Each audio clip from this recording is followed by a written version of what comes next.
Évangile de Jésus-Christ selon saint Matthieu, chapitre 13. Ce jour-là, Jésus était sorti de la maison, et il était assis au bord de la mer. Auprès de lui se rassemblèrent des foules si grandes qu'il monta dans une barque, où il s'assit. Toute la foule se tenait sur le rivage. Il leur dit beaucoup de choses en paraboles. Voici que le semeur sortit pour semer. Comme il semait, des grains sont tombés au bord du chemin, et les oiseaux sont venus tout manger. D'autres sont tombés sur le sol pierreux, où il n'avait pas beaucoup de terre. Ils ont levé aussitôt, parce que la terre était peu profonde. Le soleil s'étant levé, ils ont brûlé, et, faute de racines, ils ont séché. D'autres sont tombés dans les ronces. Les ronces ont poussé et les ont étouffés. D'autres sont tombés dans la bonne terre, et ils ont donné du fruit à raison de 100, ou 60, ou 30 pour un. Celui qui a des oreilles, qu'il entende. Les disciples s'approchèrent de Jésus et lui dirent: Pourquoi leur parles-tu en paraboles? Il leur répondit: À vous, il est donné de connaître les mystères du royaume des cieux, mais ce n'est pas donné à ceux-là. À celui qui a, on donnera, et il sera dans l'abondance. À celui qui n'a pas, on enlèvera, même ce qu'il a. Si je leur parle en paraboles, c'est parce qu'ils regardent sans regarder, et qu'ils écoutent sans écouter ni comprendre. Ainsi s'accomplit pour eux la prophétie d'Isaïe. Vous aurez beau écouter, vous ne comprendrez pas. Vous aurez beau regarder, vous ne verrez pas.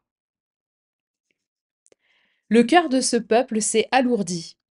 Ils sont devenus durs d'oreille. Ils se sont bouchés les yeux, de peur que leurs yeux ne voient, que leurs oreilles n'entendent, que leur cœur ne comprenne, qu'ils ne se convertissent, et moi, je les guérirai.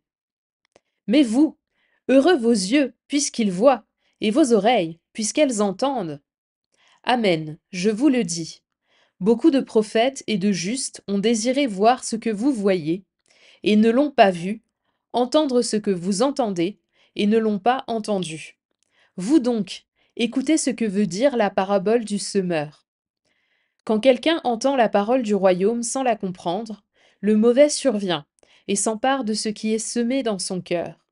Celui-là, c'est le terrain ensemencé au bord du chemin.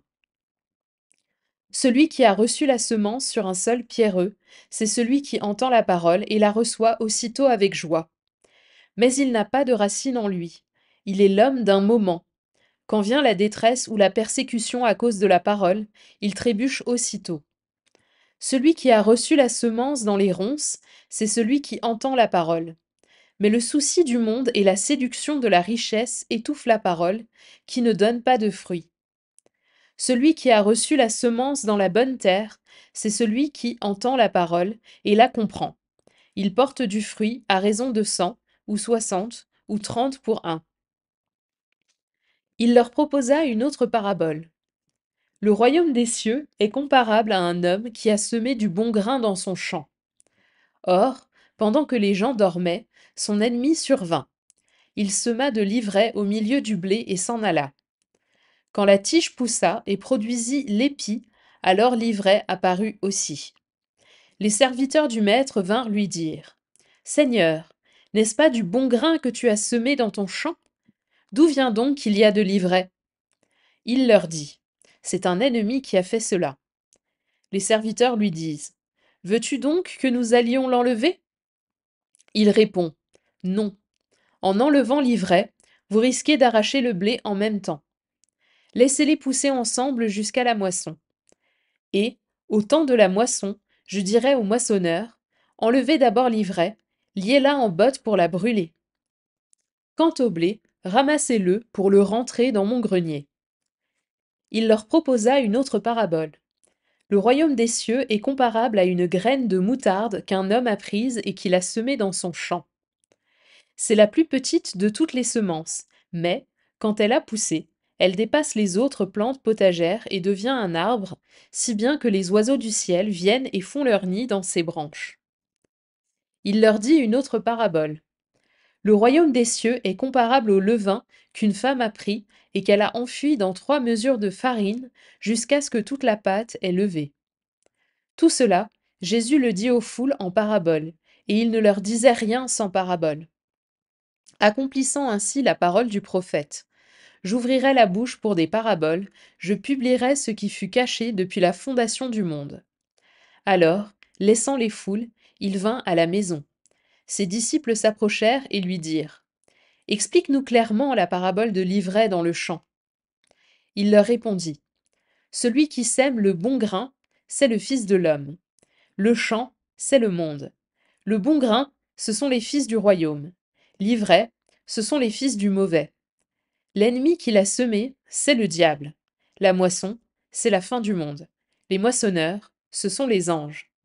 De même que l'on enlève l'ivraie pour la jeter au feu, ainsi en sera-t-il à la fin du monde. Le Fils de l'homme enverra ses anges, et ils enlèveront de son royaume toutes les causes de chute et ceux qui font le mal. Ils les jetteront dans la fournaise. Là, il y aura des pleurs et des grincements de dents. Alors les justes resplendiront comme le soleil dans le royaume de leur Père. Celui qui a des oreilles, qu'il entende.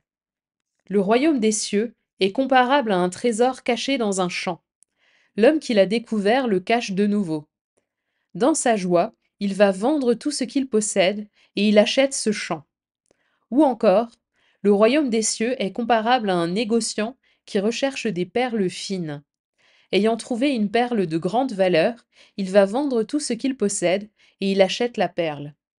Le royaume des cieux est encore comparable à un filet que l'on jette dans la mer et qui ramène toutes sortes de poissons. Quand il est plein, on le tire sur le rivage, on s'assied, on ramasse dans des paniers ce qui est bon, et on rejette ce qui ne vaut rien. Ainsi en sera-t-il à la fin du monde. Les anges sortiront pour séparer les méchants du milieu des justes et les jetteront dans la fournaise. Là, il y aura des pleurs et des grincements de dents. Avez-vous compris tout cela? Ils lui répondent oui. Jésus ajouta: C'est pourquoi tout scribe devenu disciple du royaume des cieux est comparable à un maître de maison qui tire de son trésor du neuf et de l'ancien. Lorsque Jésus eut terminé ces paroles, il s'éloigna de là.